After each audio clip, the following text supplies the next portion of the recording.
2, 3.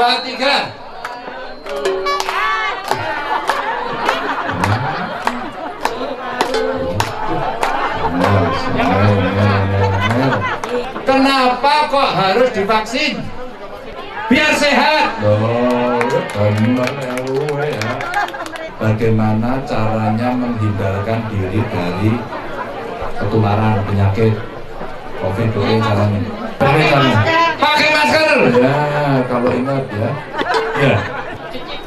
Cuci tangan. Pakai apa? Ya, pakai air lah. Masa pakai pasir? Air mengalir. Terus pakai sabun enggak? Pinter. Terus? Jaga jarak. Berapa kilometer? Apa? 2 meter. 2 meter itu berapa meter ini? Bener nggak? 100. Saja. Yang kosong. Nah, nanti kalau ketemu yang lain diajak vaksin. Bismillahirrahmanirrahim. Ya, siap, ya.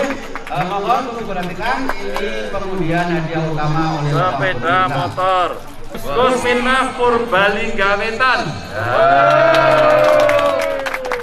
Karena semangatnya bagus, saya tambahin 1 sepeda motor. Silakan nanti diundi agar masyarakat makin semangat.